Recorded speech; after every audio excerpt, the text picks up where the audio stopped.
Let me know when you see it on YouTube.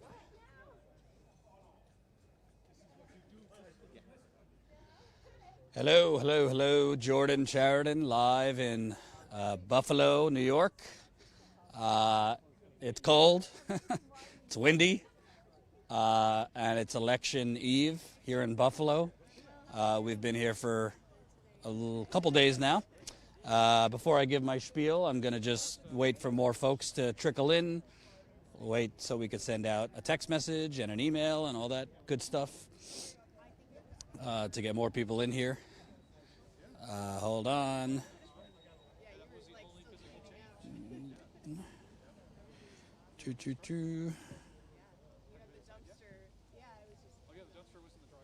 To him that.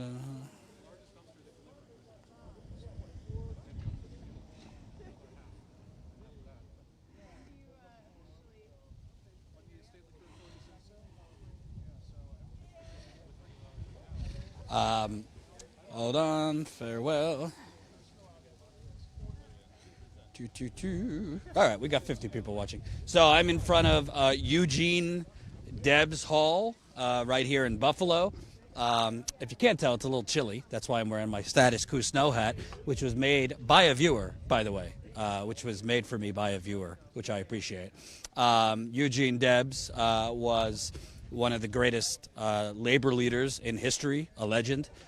He was a proud socialist. He actually ran against Woodrow Wilson for president as a socialist. So that is kind of the backdrop of where this last event is for India Walton, the Democratic nominee for mayor here in Buffalo. We've been here for a couple days. We interviewed India Walton a couple days ago. We have covered events. We also went to interview the Starbucks workers who are fighting for a union. We also went to Mercy Hospital, where, shall I say Catholic Mercy Hospital, where 2,000 workers are on strike, and the hospital is now cutting off their health insurance. So not quite what Jesus would do. We've been kind of busy here covering this campaign, the hospital strike, the Starbucks workers union drive, and soon India Walton will be here kind of as a last on a election eve gathering with her volunteers before they go knock on doors. I'm not from Buffalo, but I've been here for a few days and talking to people. There really hasn't been this kind of enthusiasm for a local election here in Buffalo in a long time. That's because India Walton has kind of reinvigorated a lot of people that maybe previously weren't going to vote or didn't care, were apathetic. Byron Brown, the current mayor, who's been in there for 16 years, he's a dime a dozen Democrat, in my view, fairly corrupt. Has, like many big city mayors, kind of handed the city to real estate developers, to donors in Buffalo, like in Detroit, like in Pittsburgh, Cleveland, Milwaukee, pretty much any major city. If you go downtown, it's very beautiful. It has been built up over the last decade or two. There's wonderful restaurants, bars, cultural centers. And then if you drive 10, 15 minutes down the road, not so pleasant. Oh, we're ready for you. So I'm here with, was it? Chris Hawley. Chris Hawley. And you are the owner of you? The owner of the building and the president of the nonprofit Eugene V. Debs Hall, which occupies the ground floor space here. So sadly, because of media illiteracy and just corporate media, which is trash, a lot of people probably don't know who Eugene Debs is. So maybe you could describe, because honestly, for what we're seeing now, this kind of Striketober and workers fighting back, Eugene Debs honestly kind of built a lot of the bricks for that a century ago. Can you kind of describe who was Eugene Debs? Well, I think Eugene V. Debs is the greatest working class leader America ever had. Ran for president 5 times under the banner of the Socialist Party. The final time in 1920 from federal prison. To this day, he's the only person to run for president from federal prison, and he was sentenced to 10 years on a free speech charge. He made a speech against war as a general concept at the height of World War I, which was a very serious crime at the time. But definitely America's most famous socialist in history, and we're really proud to celebrate him and his legacy here in Buffalo. And he ran against Woodrow Wilson for president. Yeah, and Theodore Roosevelt and others. So in his 5 times running for president from 1900 to 1920. Yeah. And can you kind of talk about, I mean, Buffalo, listen, it's Rust Belt, deindustrialized. You've had a mix of all of the usual things, people fleeing out of the city for suburbia over the last 30 years, deindustrialization, industry leaving, and this mayor, Byron Brown, from what I could tell, kind of just selling the city to real estate developers and donors, making beautiful downtown and the waterfront, but kind of leaving the rest of the city to fend for themselves. Can you kind of talk about, I've been speaking to people and they're saying they haven't seen this kind of political energy and excitement and even concern in a long time. Well, we're located in the heart of Buffalo's east side, the Broadway-Fillmore neighborhood. This neighborhood has lost 85% of its population from 1950 to 2010. I'd say that very few neighborhoods in Buffalo and in the Buffalo area have seen as much decline as a result of deindustrialization and white flight and suburbanization and, frankly, disinvestment from City Hall. And I think that one of the reasons India Walton has captured people's imagination is that it's time now to refocus our energy on forgotten people and unforgotten neighborhoods. Mm-hmm. And you know, it's interesting because you hear, not just in Buffalo, but I go all over, this buzzword like urban renewal. Yeah. And the economic renaissance. And it's the same thing everywhere, you know. You have kind of cultural centers in downtown and breweries and distilleries or new sporting arenas. And it's very nice in certain sections. And then you drive, I mean, we did a video where we just drove around the north side and then we came to the east side. And it really is a tale of two cities. So it's kind of spun by Brown, some in the media, that places like Buffalo are coming back. But then you go to the broader city and you see that a lot of these areas kind of just are a sea of vacant lots. Mm-hmm. Look around us. And just, I don't mean to be disrespectful, but it's rotting away. Yeah, and you know, I like to say, you know, that and point out often when discussing whether we are truly engaged in a widespread renaissance is that, yeah, like heck, you know, is the poverty rate in Buffalo in 2006 is about 30%. The poverty rate in 2021 is about 30%. So child poverty, 43%. Yes, it's criminal, and we are not set up yet as a municipal government, as a state government, of truly tackling the core causes of poverty. And you know, the dirty S word has been used to throw India Walton under the bus, but I think we need to start questioning how our economic system is responding to the needs of everyday people, and come up with different solutions if they're not working.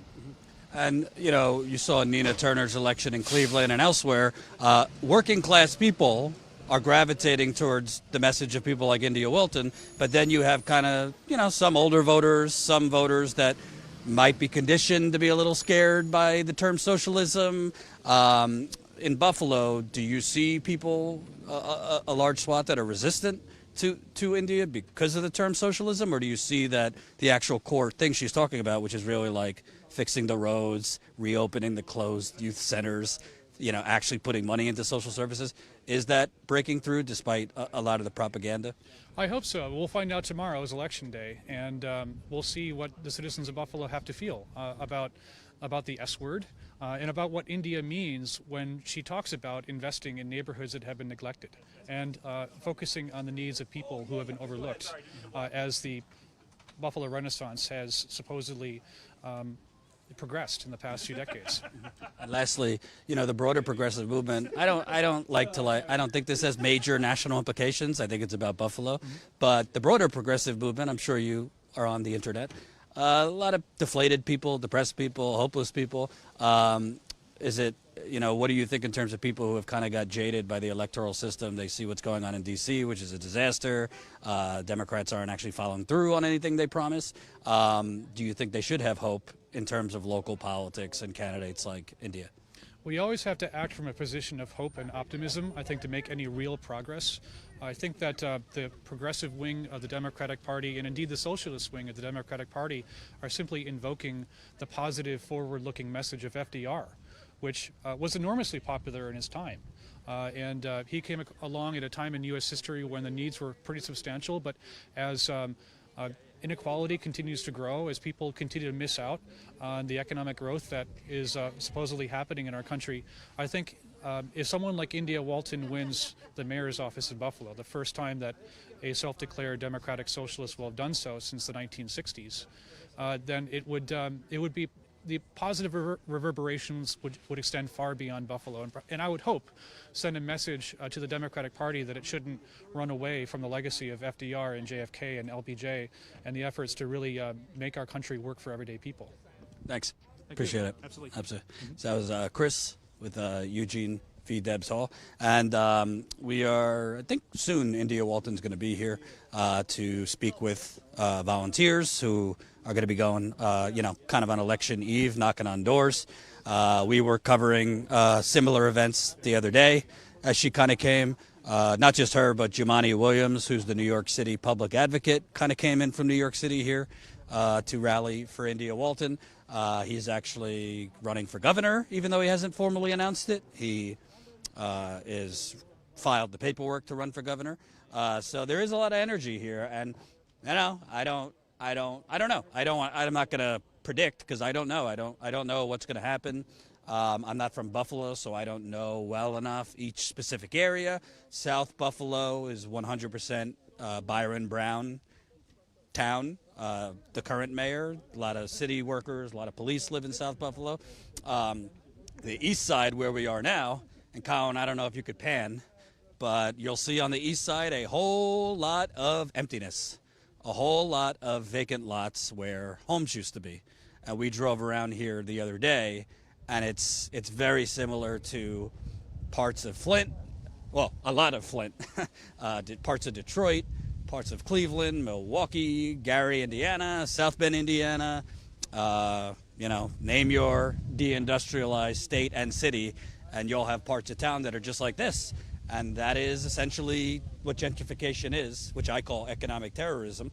It is essentially, in my view, a it's an economic scheme to kind of put Band-Aids on 50-year economic gunshot wounds of deindustrialization, deinvestment, white flight, which is a big part of it, racist rezoning laws, and to essentially pour money into downtown areas, waterfronts, whatever, by essentially giving property away to developers who happen to then fund the political campaigns of politicians like the current mayor here, just giving it away, tax-free, actually paying them to come and invest so you could make really, really beautiful downtown with bars, restaurants, cultural centers, breweries, distilleries, big music festivals, whatever, and that's it. And then the rest of the city suffers, and the rest of the city doesn't have investment. And by the way, when you give those massive tax breaks and subsidies, the cities don't have the necessary revenue coming in to properly fund the schools, properly fund the roads, properly fund transportation, properly fund youth services. So that's basically what has been going on. That is really, it's called in a lot of these cities the Renaissance, economic renewal, urban redevelopment. It's really just, making certain sections of town beautiful and trying to lure in, younger, middle-class white people to move back to the cities, while predominantly black and brown parts of the city suffer. So that's basically what's going on here. I think India Walton will be getting here soon. If you don't see, there's a bunch of volunteers that are inside. I think she'll be speaking outside. Obviously, this isn't the only race going on. You have the New York City mayor's election. You have the Virginia governor's race between the corrupt Democrat, Terry McAuliffe, who's super corrupt, major, BFF with the Clintons, and the Republican Trumpy guy, what's his name, Glenn Youngkin. Looks like Youngkin has a chance to win. I don't particularly care because they're both terrible. But I think this election is pretty damn important, and that's why we're here. I do think, obviously most important for Buffalo, but if India Walton is successful, I do think it has ripple effects for the broader progressive movement, because honestly, progressives, we need to start getting some W's on there.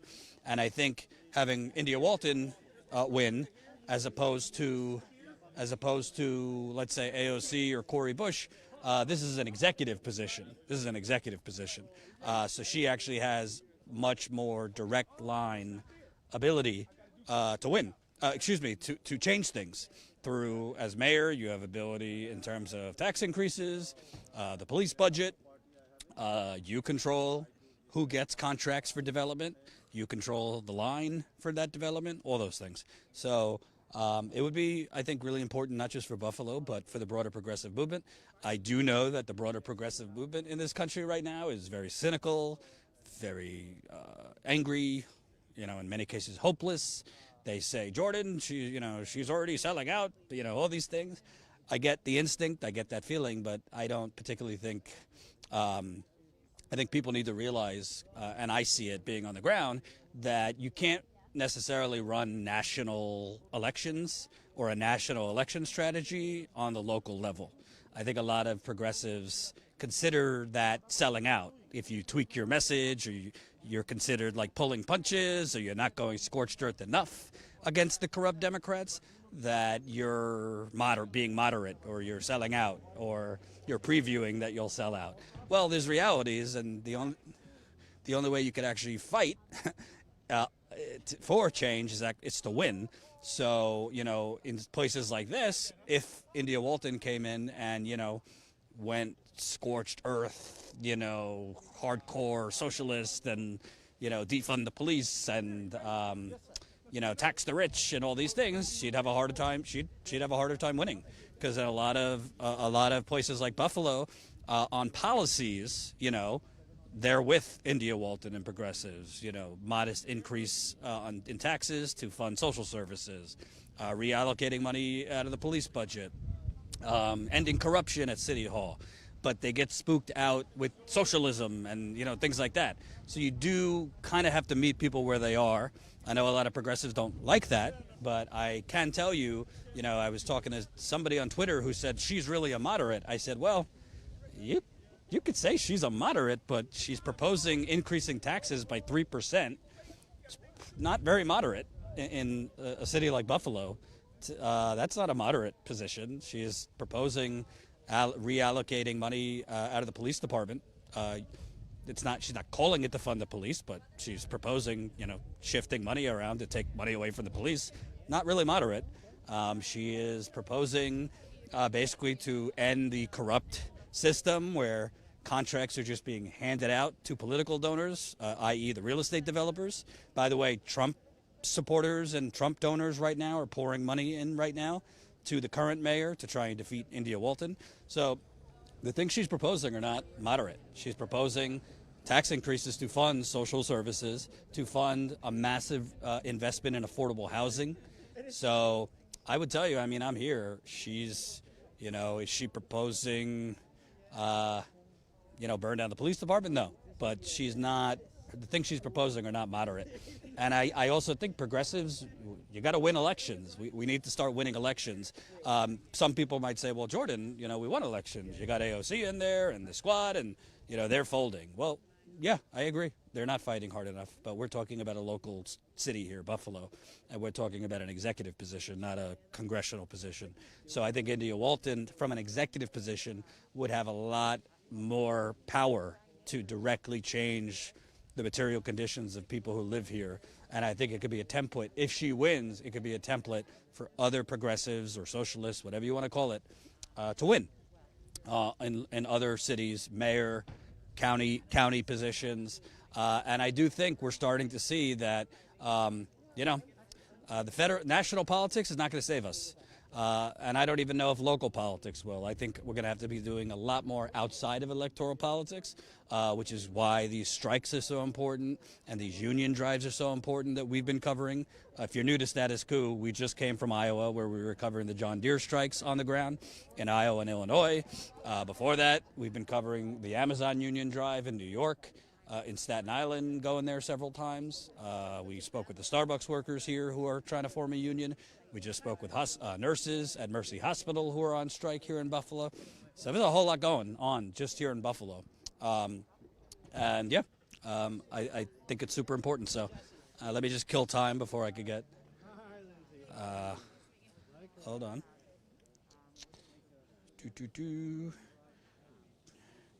Oh, you want to show the side?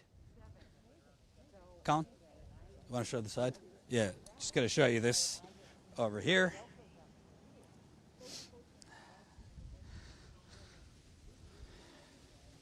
So right here, they got a nice collage. Got an interview?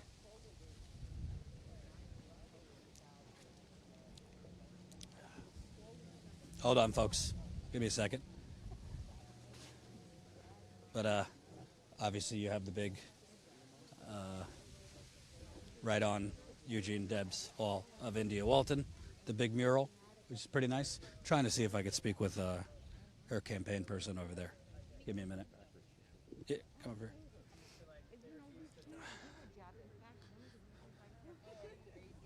And by the way, we thank you to Kyle Kalinske. Kyle Kalinske posted a video on his YouTube Secular Talk of our interview, Kyle and I, and we've gained 2,000 subscribers in 24 hours. So that just shows you how badly suppressed we are, because the only way we're getting new audience and subscribers is if a bigger channel elevates us, and either in this case Kyle interviewed me, Crystal and Kyle interviewed me. So thank you to Kyle, because we've grown quite a bit. Also, we've grown quite a bit in our paid membership. So thank you to all the new paid members of Status Coup. You are funding this. We don't take money from banks, fossil fuckers, big pharma, big real estate, Silicon Valley, military industrial complex. I mean, we do this very scrappy. We fund this on the ground reporting through you. Can I talk to you for a minute? We're live. Good? Hi, hello. So Jesse with the India Walton campaign. Obviously, election eve, exciting, all that. Kind of wanted to ask you broader for Buffalo. Everyone I talk to says there hasn't been this kind of enthusiasm politically in Buffalo for a long time. Can you kind of talk about just this enthusiasm and energy in a city that's long politically been deflated? Sure. I mean, I think in general, the sort of candidate that has been on offer, well, for the most part, there hasn't been a competitive mayoral election, I think basically since the 70s. Byron Brown has been in office uncontested for 16 years, which is as long as many people have lived in Buffalo. And, he's like a pretty conventional, boring, mediocre, not exciting candidate who has just been a politician his whole life. He moved here from Queens. He's from right down the road from Trump and Cuomo in Queens, so I'm in the water. There's a lot of Trump supporters bankrolling. Plenty, and Cuomo, to say nothing of Cuomo. He was Cuomo's pal and close associate for a long time. So anyway, sorry to get off of that. He's he moved here for college, and right out of college he went into politics. He was an aide, and then he was a city councilman, and then he was a state senator and a mayor. So he's like very much a conventional establishment candidate. And India is a nurse. She's somebody who has endured poverty, was a mother at age 14, escaped a violent, abusive marriage. Like, she just so much more resembles everyday Buffalonians who, living in a post-industrial city, have all endured things like that. And I think that just accounts for the excitement. She's brand new. She brings an energy to politics that hasn't been seen really in the country, let alone in Buffalo. And I think that's the main factor that's got people so excited. And obviously this city, like pretty much the entire Rust Belt, it's a tale of two cities. I mean, we did the drive yesterday. Downtown, beautiful. You drive 15 minutes. It's like prairie here. Yeah, it's a prairie. Obviously, you have to kind of thread that line. You don't want to totally shun away like development and making certain areas nice, but you also don't want to leave other sections just to rot.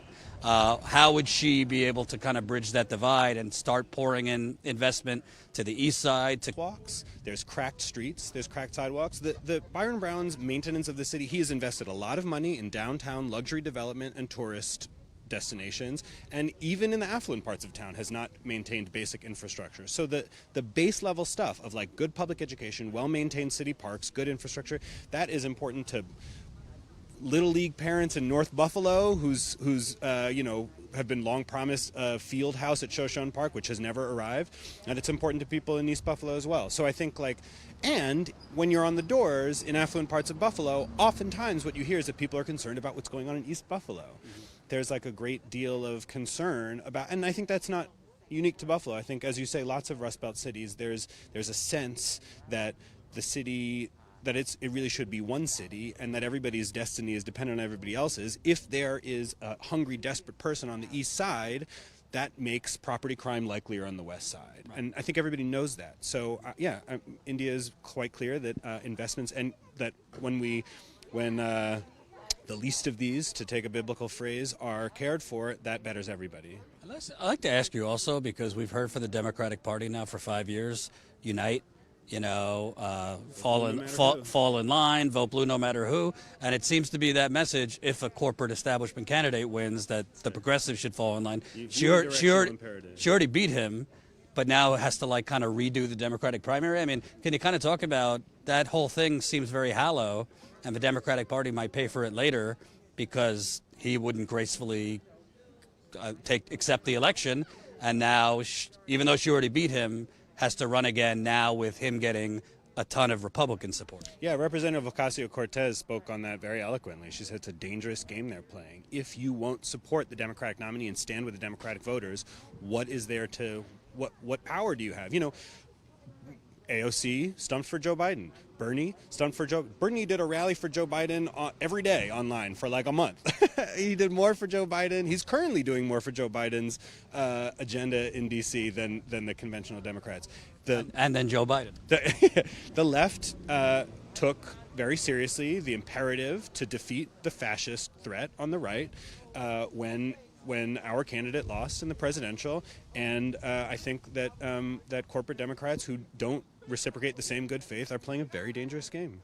And lastly, obviously this is Buffalo. Media sometimes tries to make it bigger and national, but I mean, if she wins, it might have ripple effects.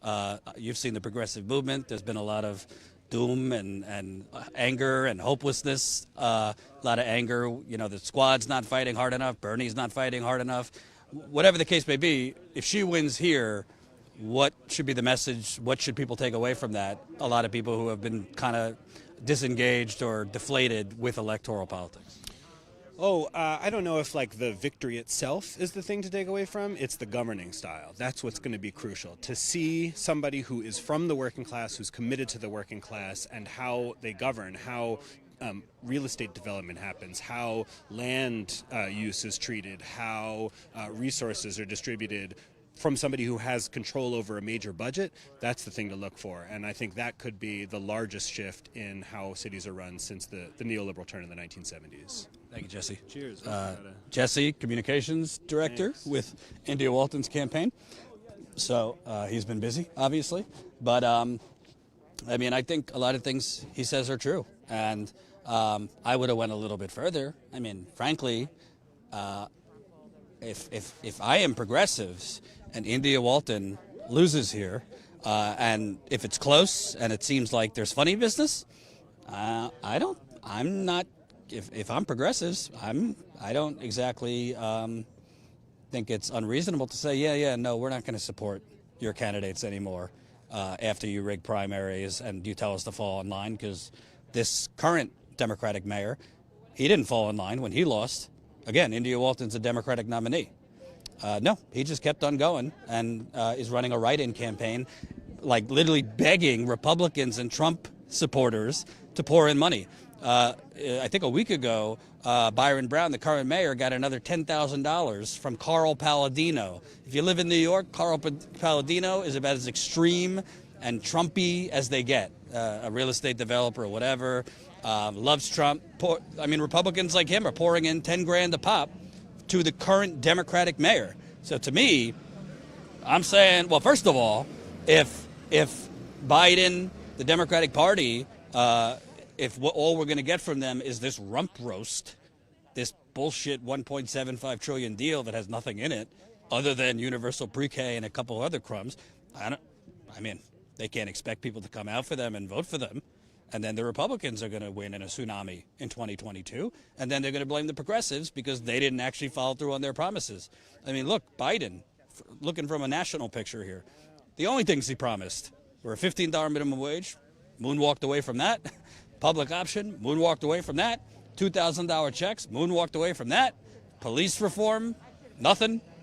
And this deal which was supposed to be $6 trillion, got whittled down to 3.5, got whittled down to 2, got whittled down to 1.9, now it's 1.75. And then Manchin holds a press conference today saying, oh no, this isn't good enough for me. Even this bare bone crap deal. So to me, from a broader level, I think the Democrats are going to have a really hard time getting young people to come out for them in the midterms, getting a lot of the black people that came out in the presidential, a lot of black people who didn't come out for Hillary Clinton but ended up coming out for Joe Biden to get rid of Trump. I don't think they're going to come out for Biden or the Democrats in the midterms if the Democrats are basically delivering rump roast. The message of Trump on the other side is not going to be good enough anymore because he's not running. The message of, well, vote for us, we're not going to deliver anything other than lobbyists and banker-written deals, but we're better than the Republicans. I don't think that's going to work anymore. But bringing it back to Buffalo, and by the way, I don't know how many people are watching. Smash the like button right under the stream, thumbs up button. Share this live stream. You could also support this reporting. Become a member, StatusCoup.com/join, StatusCoup.com/join. You can become a member for as low as $5 a month. This is how we're funding this. Yesterday, we got 23 new Status Coup members. Today, before I went live, we were at 11 new Status Coup members, so it's really, really exciting to see people helping fund this on-the-ground reporting. As humbly as I could say it, do you see any other independent outlets in Iowa covering the John Deere strikes like we were, or in Buffalo for days covering this? I think this is day 13, Colin, of this reporting trip. Between three states, Iowa, Illinois, now New York. By the end of it, it'll be 6 flights, hotel for 2 weeks, rent a car in different cities, food. We've had to get new equipment. It all costs a lot of money, so we really appreciate you for supporting us. StatusCoup.com/join. And right now, media is lining up, so I think India Walton will be here shortly. But I think this election is really important. And to tell you the truth, I can't tell you. I don't know who's going to win. To me, I'm not from here. The enthusiasm seems to be on India Walton's side. It seems to me that a lot of, from what I have heard, there is kind of that Trump effect where, you know how some people wouldn't answer people who called for polls that they were voting for Trump but ended up going to vote for Trump? Here it's the reverse side. You have a lot of people that don't want to say they're voting for India but actually are, from what I've been told by people. And here is India Walton. She just got here. So I think she's going to speak soon. I think a lot of the volunteers are inside. Here, this side, the east side of Buffalo is where we are. This is where she was born and raised. So we will be hearing from her shortly. Let me look in the chat, see what's going on. Keep smashing that like button. Keep sharing. We have 8.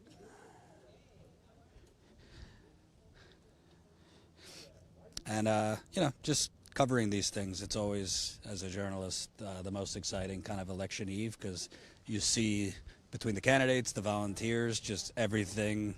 I mean, they've been knocking on doors now for months. So you see kind of everything culminating the night before. So it's cool. 240 watching. That's cool.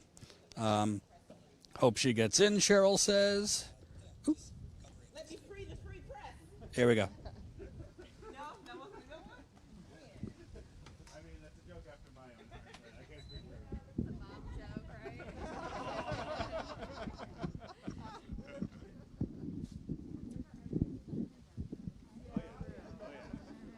I would have to agree. All right, so I'm really just stopping by to give that last little bit of encouragement to our supporters and volunteers who've been knocking doors for almost a year now between petitioning and canvassing. So if you have any questions, I guess we can just hop right into it. Why do you think it's important for this one final push to get out there? Do you think that you could possibly sway some undecided voters' minds within the next 24 hours? That's the aspiration, but I think the most important part at this point is to remind folks to just go out and be a part of the process. You know, generally in off-cycle election years, turnout is pretty low. I think that most people assume that the primary winner is going to be the victor in the general election, and this year that is not the case. So I am just encouraging everyone to get out and vote tomorrow. Obviously, you've had busy weeks. You possibly have very busy days and weeks ahead. Saw you were at the Bills game yesterday. Were you able to take the day to kind of decompress yesterday, or no days off still? There's no such thing as decompressing at a Bills game. You know, I'm a lifelong Bills fan, but I did enjoy spending the day with my son and some friends, and it's always a great time to go out and support the home team. What is your tomorrow with the election and hoping to get good news at the end of the day? Yep, 6 a.m. I'll be starting to visit poll sites, high turnout sites. I'll be out encouraging our visibility folks to stay the course and stick around, and finalizing my long list of thank yous. I think no matter what the outcome is, I am indebted to more than a few people, and I want to make sure that I've made it clear that I appreciate everyone's help getting us this far. At your rally, you said that the magic number is 58%. How confident are you that you are going to get to that point? Well, 58 is my magic number. That's my very aspirational, you know, you can't argue with that number. But I think that if we even make it to 50 or 51%, that gives me confidence that we've successfully gotten the majority of the vote. But I just feel good. I feel like we've worked really hard. We've done all that we possibly can, and the energy on the street indicates that we're going to have a convincing victory tomorrow. Speaking of percentages, I think it was actually Channel 4's poll that came out and showed you falling significantly behind Mayor Brown. What are your thoughts on that, though, with the election being tomorrow? I mean, that should be an indicator to my supporters that we can't stay home. I'm behind in the polls, and we got to get out and vote and prove the pollsters wrong. Yes. Do you think there's been a lot talked about by Byron Brown about Buffalo's renaissance and things like that, but obviously you're focused on areas that have been left behind. Whatever happens tomorrow, do you think the focus on these areas that have been left behind, there will be, kind of follow through with that, whether you're the mayor or he's the mayor, because obviously gentrification is now kind of at the forefront? Well, no matter who is the mayor in January, communities like the ones that we're standing in right now have had a spotlight shined on them that hasn't been before, and I'm committed to continuing to do the work to make sure that we get housing for folks, that we get good living wage jobs, and I think that there are ways to do that outside of being in the mayor's seat. So I'll continue to work with advocates and broad-based coalitions across the city of Buffalo, the state of New York, and the country to make sure that we get justice for our people. Any last questions? Do you think for the progressive movement, by and large, whatever you want to call it, because they've been focused on the S word here, do you think this has broader implications if you're victorious here for progressive candidates elsewhere? I mean, I think it's already proven that, progressive grassroots campaigns are viable. I think that the long-standing question has been, well, your dreams are great, but can you win? And we proved that in the primary election, and I'm confident that we're going to prove it again tomorrow. All right, thanks everybody. Thank you. You got any words for the assembled volunteers now? One more day. No. Thank you for sticking it out with me. Thank you for sticking it out with this campaign. Thank you for sticking it out for all of us. And we have gone from counting down the months to counting down the weeks to counting down the days. And now we are just hours away from bringing home victory. And it means so much. So, let's just make sure that we're hitting the doors. We're leading with love. We're staying positive, and just encouraging folks to go out and vote. And tomorrow we celebrate.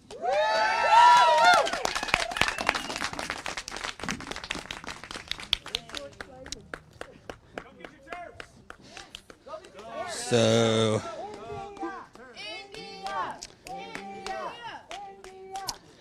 So that was India Walton, kind of short and sweet, to the point. I think, something that should be, I will say, because it shouldn't be understated, she already won. She already defeated the Democratic mayor here. So there's all this hubbubaloo and talk about democracy, right? And, there's been a lot of talk about saving democracy from Trump and the Republicans and what have you. And, of course, Trump is Trump and the Republicans are extreme.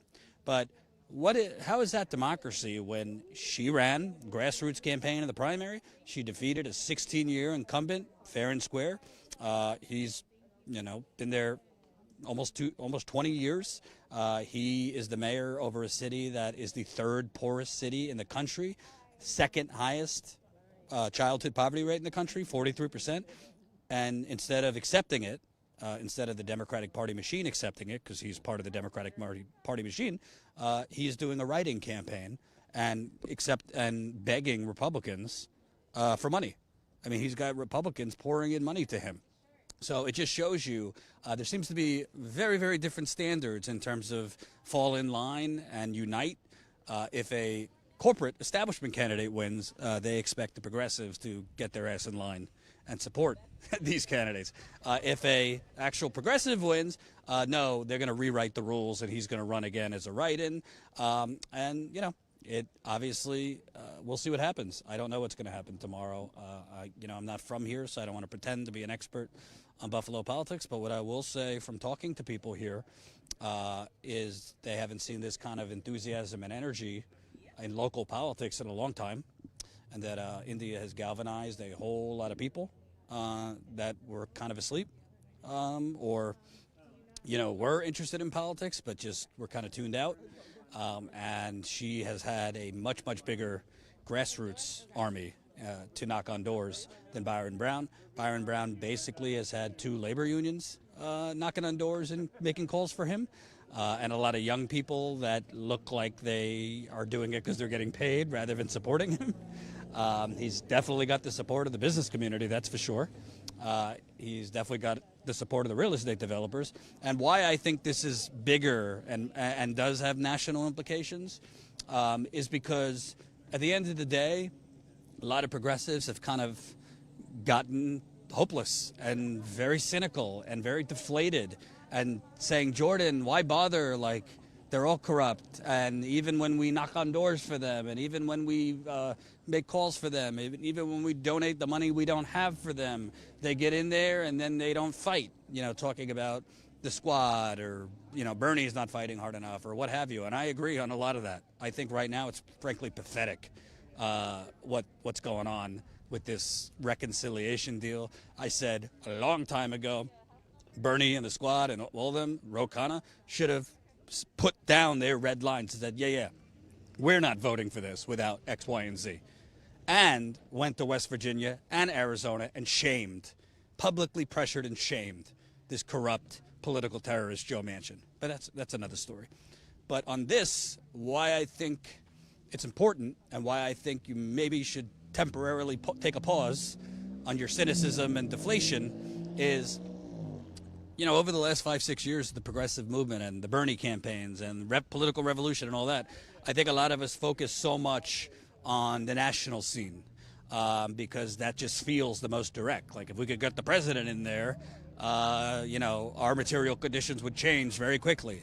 And if we could get enough Congress people in there, our material conditions would change very quickly.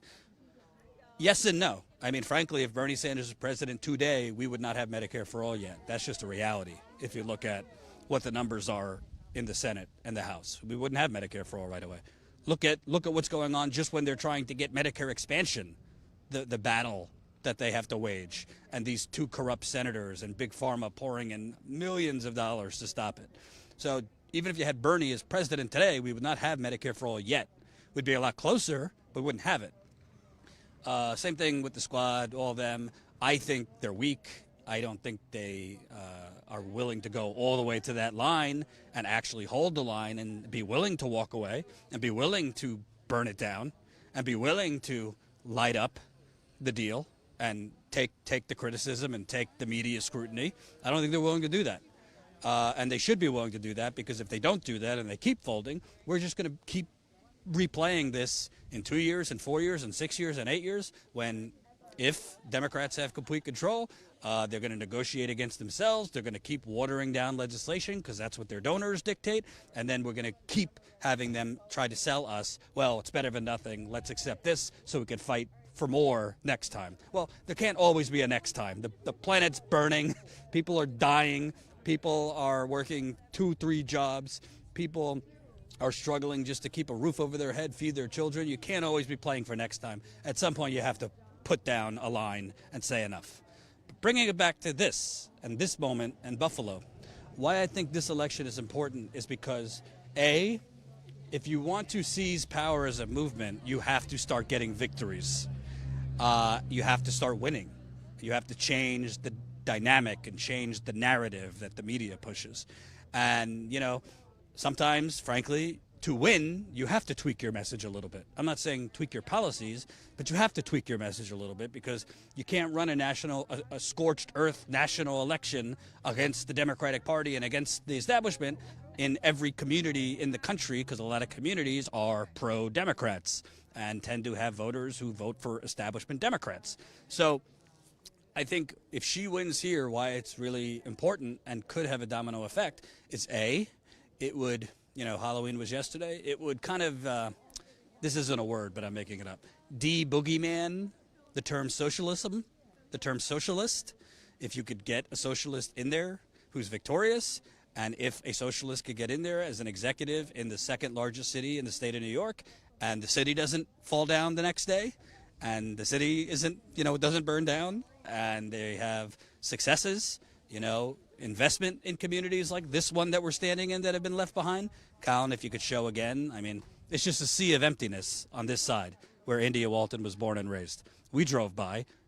It's similar story in Detroit, Flint, Pittsburgh, Cleveland, Milwaukee, Gary, Indiana, South Bend, Indiana, a lot of parts of Iowa that I've been, a lot of parts of the South. I mean, this is what gentrification is. 15, 20 minutes down the road, wonderful, beautiful, great restaurants, great bars, great breweries, cultural centers, medical campuses. All the money's been poured into there so that they could attract in, you know, young white kids from college to live there, and, you know, professionals, 40 and 40-year-old affluent professionals to move back into the city and bring in more investment. How do they do that? By basically giving the contracts away, giving developers the land for free, tax cuts, tax subsidies. Hey, forget tax cuts, we'll pay you to come. And what happens? Giving the land away, giving real estate developers all this, there's not enough tax revenue coming into the city. So you have streets that fall to shit that you can't even drive without potholes. You have no sidewalks. You have entire communities, decrepit sewage systems, garbage pickup doesn't come on time, transportation systems falling apart. I mean, the list goes on. Community centers, youth centers closing down because lack of funds. That's what gentrification is. And I think if it, you know, I don't know if she's going to win here. It would be great if she did. I just don't know. To me, it really just depends on turnout. If she is able to bring out more people, in 2017, the last mayor's race, it was a 16% turnout, which is very low. If she's able to bring out more people, she's going to win. It's about voter turnout. If she's not, and turnout is low, she's going to lose. But to me, if she wins, A, you get a socialist in there. That socialist is able to govern. That socialist is able to build new affordable housing. That socialist shows that, yeah, I'm not completely, you know, burning down the police department and getting rid of the police. And that socialist is able to, you know, build more affordable housing, fix and reinvest in social services that have been falling apart. And that socialist is successful, then it will have a ripple effect. Make the term socialism, make progressives less scary to voters who on the issues agree with us, but are very, very susceptible to the media propaganda and the Democratic Party propaganda about, oh, scary socialism, and they want to, they want to make us Venezuela and blah, blah, blah, blah, blah.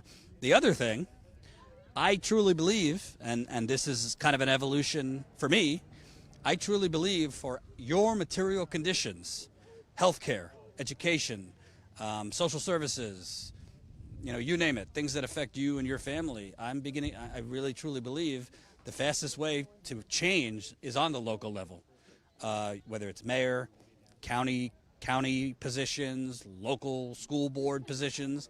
That's not to say totally, tune out national electoral politics, but I think if we could start getting victories on the local level, mayor in major cities like this, county positions, school board, sheriffs, whatever, district attorneys, attorney generals, it could really have a ripple effect for the progressive movement to A, show we could win, to make it less scary, socialism and progressivism, B, to have governing victories, to take away the media's ability to scare the hell out of people, to shrink the power of the media propaganda by showing, oh no, we got a socialist mayor here, we got a socialist school board person here, we got a socialist district attorney there, and the world hasn't burned down.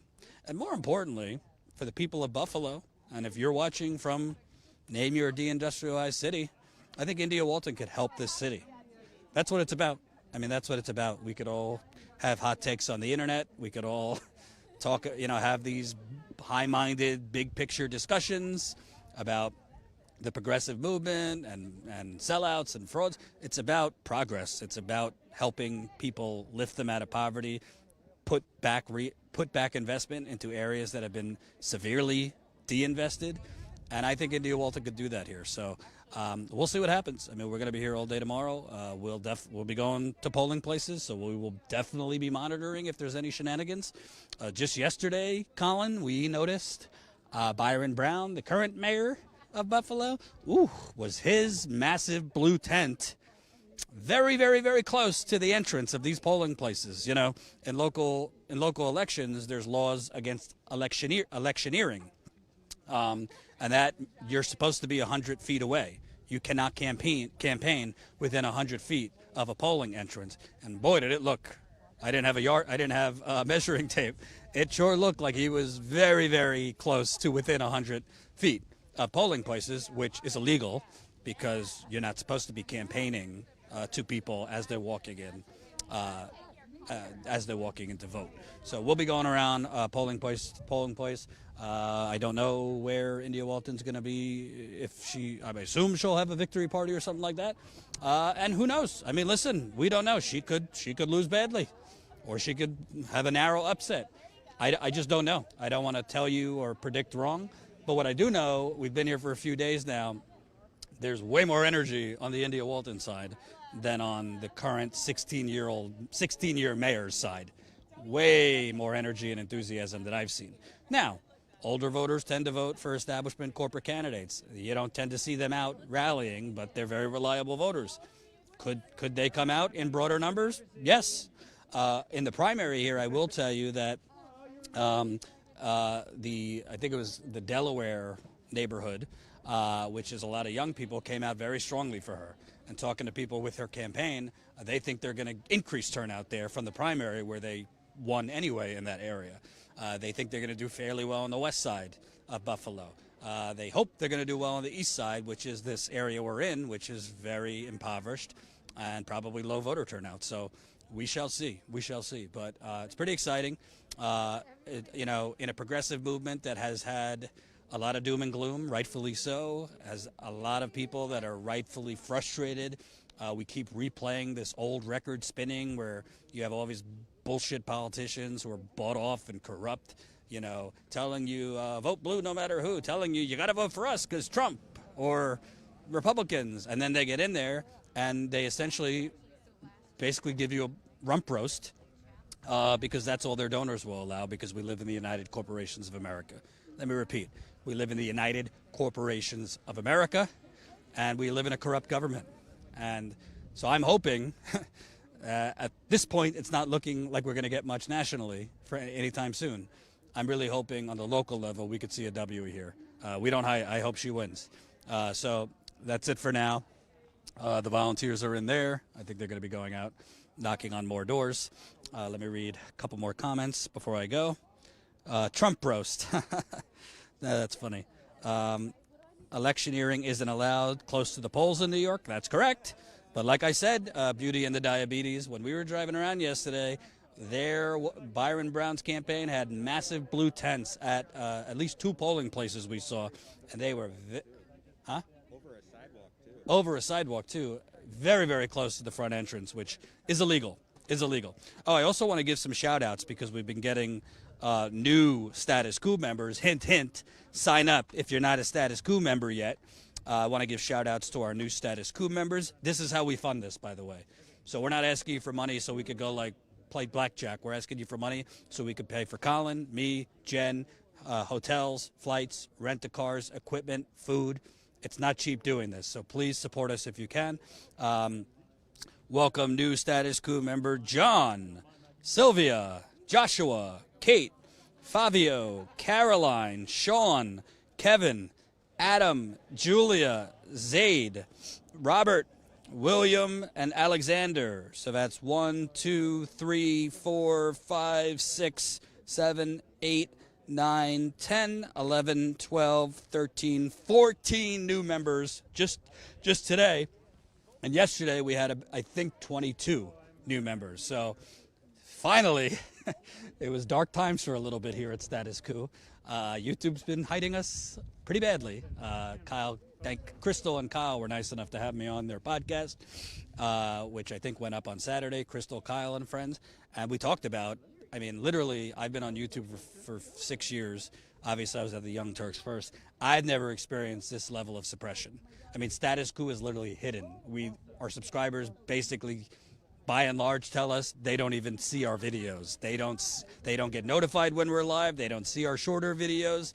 I have subscribers telling me they literally need to type in Status Coup, and even when they type it in the search bar, it doesn't come up right away. So that's what we're dealing with.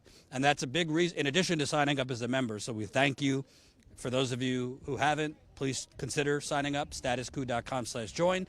By the way, as a member, you're not just supporting us. We do bonus behind-the-scenes videos for members, behind-the-scenes photos. We have a monthly call with our members through Zoom. So if you're a new member, go to StatusCoupMember.com. Right, StatusCoupMember.com. You'll see the tab on StatusCoupMember.com for member. And that way you could watch our behind-the-scenes videos that we've shot. And we try to give you a kind of behind-the-scenes feel when we're on the road, kind of photos, short videos. I did a mini rant the other day because my suitcase got lost for 2 days. We kind of just tell you what's going on the road, kind of give you a behind-the-scenes flavor. So that's StatusCoupMember.com. If you're a new Status Coup member, StatusCoupMember.com. And click on member, and that will give you all the content. We'll also be doing our monthly members call through Zoom when I'm back, probably next week. So if you're a Status Coup member, you'll get the link to our Zoom, which is usually at night on a weeknight around 7 Eastern time. But also to get around this YouTube suppression and to make sure you know we're live tomorrow, because YouTube is not definitely going to notify you. I can promise you that. StatusCoup.com/text. StatusCoup.com/text. Definitely sign up for our text list so you know when we are live, because maybe YouTube will notify you 10 to 20% of the time when we're live. I also want to give some shout outs because we've been getting great donations. So if you're already a member but want to support this specific reporting trip, I want to give shout outs. This is StatusCoup.com/donate, small or big. We've had a couple big donate, not big like 20 grand, big like 100, 200 bucks. But those donations really make a difference. We're just trying to break even, really, on these trips. This trip, by the time we're done, we will have been on the road for 2 weeks.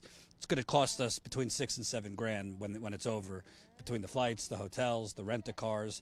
Rent-a-cars have insurance, which is a scam, and the food. And we had to go to Best Buy to get a couple things equipment-wise. So I want to give a shout-out. Christian, $25 donated. Mario, $5. Brandon, $50. Christine, $120. Thank you so much. Suzanne, $100. William, $20. Daniel, $25. Dora, $40. Adam, $25. Harlan, $20. Brooke, $20. Martin, $100. Diane, $50. Eric, $10. So those are some of the donations that came in over the last few days. And before I go, and by the way, I really feel bad because I don't remember the name. And if you're watching, please let me know. But I want to give a shout out because this snow hat, the Status Coup, this was stitched by a viewer. A viewer stitched this and mailed it to me. So I just want to thank you for keeping me warm. I think it's fashionable. So thank you for the snow hat from the wonderful viewer who stitched this. I will have to atone for forgetting your name. But if you're watching, please raise your hand if you did this. Aggravated progressive, I got a good feeling about India. Like I said, I mean, I'm pulling for her. I hope. Live in Niagara Falls, and there's nobody to vote for. Okay. Jason, thanks for the super chat. Sorry if I missed any super chats. By the way, we got some YouTube members, so welcome C-Dub, new YouTube member. Let's see if I missed anything else. Is the beanie on the merch site? No, a viewer literally hand-stitched this. So if the viewer wants to hand-stitch this for others, we could sell it, but I don't know if that viewer has the capacity to hand-stitch it. This kind of reporting costs a lot of money. Yes, it certainly does, trust me. And that's why so few do it. Besides the fact that most outlets are kind of lazy, they want to pontificate about politics. They want to give hot takes about politics. They want to kind of, declare themselves the most pure and declare everybody else frauds and sellouts, yet never leave their studio. I think I respect a lot of progressive commentators out there. You don't have to go out on the road to be awesome and valuable, but I do think on the ground reporting is very, very, very important. I think it's very, very valuable and necessary because we could talk about things, we could give our opinions, our hot takes, but it's a lot different when you're actually kind of showing people what's going on the ground. And if you haven't seen our videos, we just did a video we posted this morning showing the difference between North Buffalo, which is pretty damn wealthy, and the East Side, which is falling apart and a sea of emptiness, gentrification. We've posted videos of India Walton events and people speaking and my interviews with people. We posted my interview with the Starbucks workers who are trying to form a union, which would be massive. If Starbucks workers are successful here in forming a union, that could be a domino effect throughout the country at other Starbucks. Starbucks is one of the biggest companies in the world, much less this corrupt country. So I spoke with workers there, and while I was here, I'm not taking credit, while I was here, the National Labor Relations Board granted them an election. So they won, not the union yet, but they got an election date, November 10th. The ballots open, and the ballots will be counted on December 9th for a union here. And it's also important, we posted, I don't know if we posted it on YouTube yet, but we posted it on our Twitter, clips of my interview. Oh, no, yeah, we were live. So my interview with nurses from Mercy Hospital, where 2,000 workers are on strike here. Catholic Mercy Hospital, 2,000 workers are on strike here. Chronic understaffing, severe understaffing, low wages, lack of equipment, and this Catholic hospital is now cutting off their health insurance until the strike is over. So I emailed this morning the, what do they call it? The diocese? The Diocese of Buffalo, to ask him, I'm not a religious man, I'm a Jew, but I don't know. I don't really think Jesus would be down with that. A Catholic hospital canceling the health insurance of hospital workers that are on strike for better wages, actual staffing, so one nurse doesn't have 10 patients on a shift, which is insane. I was talking to nurses who literally have 10 patients on one shift. You're supposed to have 3 or 4. Non-working urinals, don't have gloves, things like that. I mean, it's just crazy. It's just crazy. Hope those organized workers turn out for India. We could hope.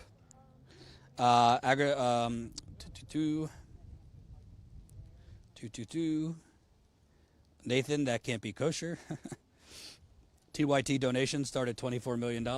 Yeah, no, we're not getting. Jeffrey Katzenberg has not given us $20 million. I can promise you that. I don't want $20 million from Jeffrey Katzenberg.